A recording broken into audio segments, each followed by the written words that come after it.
సుమన్ టీవీలో మీ personal and business promotions కోసం కింది నెంబర్ కి కాంటాక్ట్ చేయండి. ఈ రోజు చెన్నమ్మ సర్కిల్ ఇక్కడ కల్లూరు ఎస్టేట్ అవధూత రామరెడ్డి అవధూత వారి వాళ్ళ వంశీకులు ఇక్కడ గోశాల ఉంది. ఈ గోశాల ప్రతి అమావాస్యకి పూజ జరుగుతుంది. ఈ అమావాస్య రోజు ఈ రోజు ముఖ్య అతిథిగా నన్ను ఇన్వైట్ చేసినందుకు నేను చాలా హ్యాపీగా ఫీల్ అవుతున్నాను.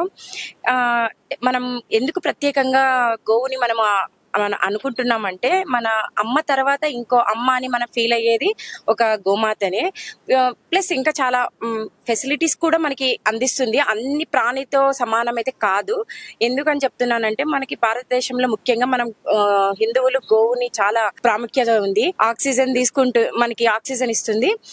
మీరు గోవుని చూసారంటే విషం ఇచ్చినా కూడా తన కంఠంలోనే పెట్టుకొని మనకి పాలలో ఏ విషం కూడా లేకుండా నార్మల్ గా ఇస్తుంది. ఇంత ప్రాముఖ్యత ఉన్న జీవి ఏది అంటే ఒక గోమాత. కానీ మనం అందరము ఒక అనిమల్ లాగా చూస్తున్నాం. కానీ చాలా ప్రత్యేకత ఉంది.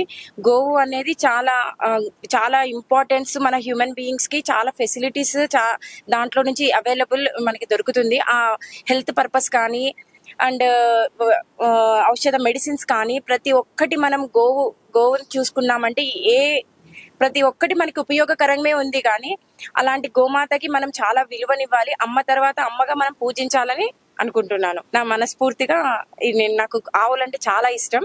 ఈరోజు గోశాలకి నాకు ఇన్వైట్ చేసినందుకు అందరికీ నమస్కారం. చాలా థ్యాంక్స్. హ్యాపీగా ఫీల్ అవుతున్నాను. మా అమ్మకి పూజ చేస్తున్నట్టే ఉంది నాకు. ముక్కోటి ప్రాణులు ఉన్న గోమాత ఒక ప్రాణి. ఈ ప్రాణి వచ్చేసి ఏదో ఆవు అని నార్మల్ గా తీసిపడేస్తున్న ఇంపాసిబుల్, అది తీయకూడదు. గోమాత వచ్చేసి ఆక్సిజన్ ఇస్తుంది, ఆక్సిజన్ తీసుకుంటుంది, ప్రజలకు మంచి చేకూరుతుంది. కరోనా టైంలో శాశ్వతంగా కరోనా నుంచి విముక్తి కల్పించింది. ఉదాహరణకి భూపాల్ ప్రాంతంలో బయోగ్యాస్ కెమికల్ ఫ్యాక్టరీలో భ్రష్ట్ అయినప్పుడు ఒక బ్రాహ్మణ సంఘం ఏరియా ఉంది.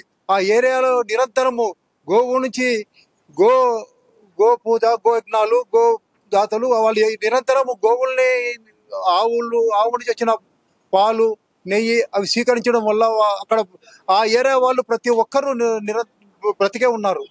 అక్కడ ఏ ఇన్సిడెంట్ జరగలేదు. ఎందుకు అంటే ఒక గోమాత సజీవంగా అక్కడ ప్రతి ప్రాణికి కాపాడుతుంది. భూపాల్లో జరిగిన కార్బన్ డైఆక్సైడ్ ఫ్యాక్టరీలో జరిగిన బస్ట్ అయిన అప్పుడు తెలుసుకున్నారు మన భారతీయులు, యావత్తు ప్రపంచము. అందుకే మనం ఏం చేయాలా, ఒక గృహప్రవేశానికి మరణించినప్పుడు ఒకటే గోదానంకి ఇస్తారు, అవి రెండు కాదు. దాంతో పాటు నిరంతరం గోమాతని కాపాడాలని కోరుకుంటున్నాను. గోమాతని కూడా జాతీయ ప్రాణిగా ప్రకటించాలని మేము ఇప్పుడున్న బీజేపీ కానీ, టీడీపీ కానీ, జనసేన కానీ గో హత్యలు కూడా నిషేధించాలని కోరుకుంటున్నాను.